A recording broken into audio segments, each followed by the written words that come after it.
부산진 믿음의 가족 여러분, 오늘도 주님과 사귐이 있는 복된 하루가 되시기를 바랍니다. 오늘 말씀은 예레미야서 9장 7절에서 16절입니다. 그러므로 만군의 여호와께서 이와 같이 말씀하시되 보라, 내가 내 딸 백성을 어떻게 처치할꼬 그들을 녹이고 연단하리라. 그들의 혀는 죽이는 화살이라. 거짓을 말하며 입으로는 그 이웃에게 평화를 말하나 마음으로는 해를 꾸미는도다.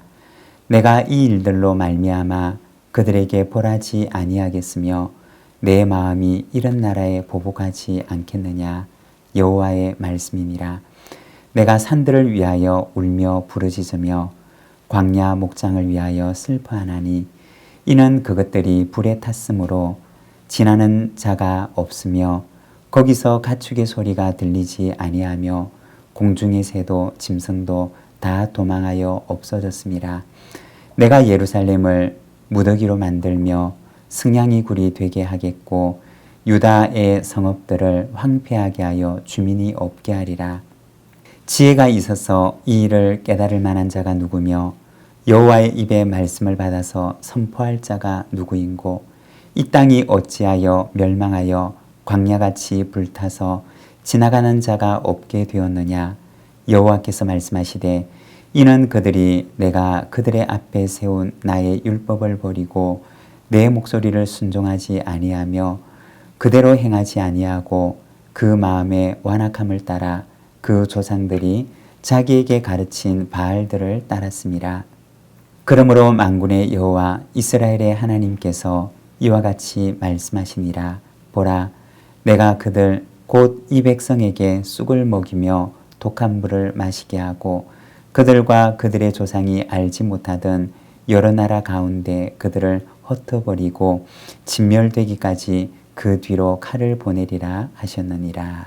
아멘. 오늘 말씀에서는 내 백성을 녹이고 연단하겠다고 말씀하시는 하나님의 모습을 보여줍니다. 7절의 말씀입니다. 그러므로 만군의 여호와께서 이와 같이 말씀하시되 보라, 내가 내 딸 백성을 어떻게 처치할꼬 그들을 녹이고 연단하리라.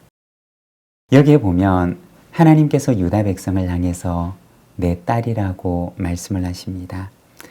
하나님께서 그들을 얼마나 아끼시는지를 보여주는 말씀입니다. 딸처럼 아끼는 내 백성이라고 하는 말입니다. 그리고 이어서 보라, 내가 내 딸 백성을 어떻게 처치할꼬 그들을 녹이고 연단하리라. 이 말씀을 히브리어로 되어 있는 원어 성경의 말씀을 보게 되면 이 문장의 순서가 서로 뒤바뀌어져 있습니다. 다시 말해서 뒷문장이 먼저 앞으로 나와 있는데 원래 순서를 따라서 번역을 해보면 보라, 내가 그들을 단련하고 시험할 것이다. 내가 딸 내 백성 앞에서 어떻게 할까? 라고 하는 말입니다. 먼저 하나님께서 유다 백성을 단련하고 시험하실 것임을 말씀하십니다. 여기서 녹이다 라고 하는 말은 형체가 완전히 사라져서 무형의 상태로 돌아가는 것을 말합니다. 그리고 연단하다 라고 하는 말은 불순물을 제거하고 금속의 순도를 높이는 과정을 말하는 것입니다. 지금의 상태로는 하나님께서 유다 백성을 도무지 사용하실 수가 없어서 그들에게 새로운 형태를 부여하기 위해서 그들을 녹이고 불순물을 제거하기 위해서 그들을 연단하시기로 하는 것입니다. 그리고 이어지는 말씀이 내가 내 딸, 내 백성을 내 백성 앞에서 어떻게 할까? 라고 하는 것입니다. 그들을 녹이고 연단해서 그들을 무엇으로 만들지를 고민하시는 하나님의 고민을 보여주는 것입니다. 녹이고 연단하는 것은 이를 감당해야 하는 이들에게는 분명히 고난이고 고통일 것입니다. 그러나 그것이 끝이 아니라는 것입니다. 그것은 새로운 창조를 위한 고통과 고난인 것입니다. 여러분, 우리를 향한 하나님의 계획과 마음이 바로 그러합니다. 때로는 고난과 고통이 있을지라도, 때로는 징계가 있을지라도 그것은 새로운 창조를 위한 하나님의 사랑의 계획의 한 부분입니다. 10절과 11절의 말씀입니다. 내가 산들을 향하여 울며 부르짖으며 광야 목장을 위하여 슬퍼하나니 이는 그것들이 불에 탔으므로 지나가는 자가 없으며 거기서 가축의 소리가 들리지 아니하며 공중의 새도 짐승도 다 도망하여 없어졌음이라. 내가 예루살렘을 무더기로 만들며 승냥이 굴이 되게 하겠고 유다의 성읍들을 황폐하게 하여 주민이 없게 하리라. 심판이 예루살렘에 임하는데 산과 목장이 불에 타고 거기에는 가축도 새도 짐승도 살 수 없는 곳이 되고 맙니다. 11절에 보면 예루살렘은 무더기가 되고 승냥이 굴이 됩니다. 예루살렘이라고 하는 이름의 뜻은 평화의 성이라고 하는 의미를 가지고 있습니다. 평화가 있고 기쁨이 있고 그리고 안전한 곳이라 여겨지는 그 견고한 성이 이제는 무더기가 되고 승냥이 굴이 된 것을 보여주는 것입니다. 여기서 승냥이라고 번역된 짐승은 지금의 자칼이라고 불리는 짐승입니다. 그리고 이 짐승은 주로 짐승의 사체를 먹고 사는 동물입니다. 예루살렘에 죽은 사람의 시체가 가득하게 될 것임을 말해주는 것입니다. 마치 광야처럼 황폐하게 된 예루살렘과 유다의 성읍들의 모습을 보여주는 것입니다. 조금 전에 보았던 말씀 7절에서는 하나님께서 유다 백성을 녹이고 연단하겠다고 하십니다. 즉 해체하겠다고 하는 말씀인 것입니다. 그리고 방금 보았던 10절과 11절에 보면 평안과 기쁨이 있고 견고하던 예루살렘과 유다 성읍이 이제는 마치 광야처럼 완전히 해체된 모습을 보여주는 것입니다.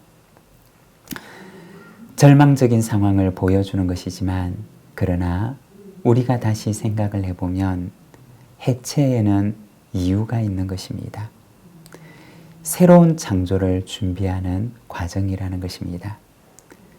우리가 성경에 보면 광야는 세상의 모든 공급으로부터 단절된 빈들과 같은 곳입니다.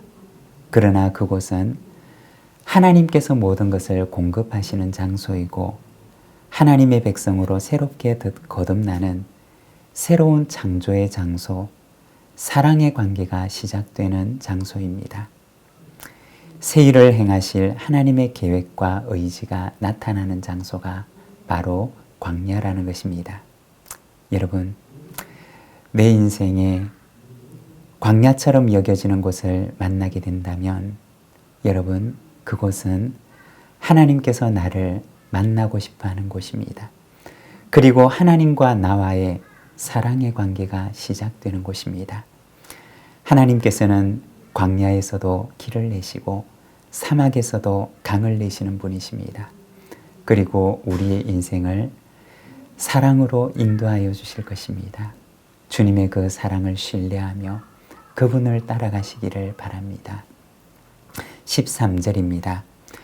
여호와께서 말씀하시되 이는 그들이 내가 그들의 앞에 세운 나의 율법을 버리고 내 목소리를 순종하지 아니하며 그대로 행하지 아니하고. 하나님께서 원하시는 것은 무엇일까요? 그것은 하나님의 목소리를 듣는 것입니다. 유다 백성이 거듭나서 하나님의 음성을 듣고 그분의 목소리에 순종하는 것을 하나님께서는 원하시는 것입니다. 여러분, 여호와를 경외하고 그분의 음성을 듣고 순종하는 백성이 되기를 하나님께서는 오늘도 우리에게 원하고 계십니다.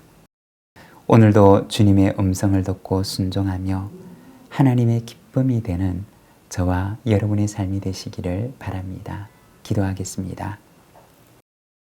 하나님 아버지 은혜를 감사합니다. 오늘도 우리에게 복된 이 날을 주시니 감사합니다. 주님, 주님께서 우리에게 바라고 원하시는 것은 하나님의 음성을 듣는 자가 되기를 원하심인 줄 압니다. 주여, 오늘도 번제와 희생 제물보다 하나님의 목소리를 듣는 자를 찾으시는 하나님을 바라보며 오늘도 주님의 음성을 듣고 주님의 음성에 순종하는 삶을 살아갈 수 있도록, 그리하여 하나님의 기쁨이 되는 자가 되도록 인도하여 주옵소서. 주님, 오늘도 주님의 은총을 기다리며 하나님의 은혜 없이 살아갈 수 없는 우리 믿음의 가족들의 고백을 주께서 기억하시고 이 하루에 흡족한 주님의 은총으로 인도하여 주옵소서. 예수님의 이름으로 기도드립니다. 아멘.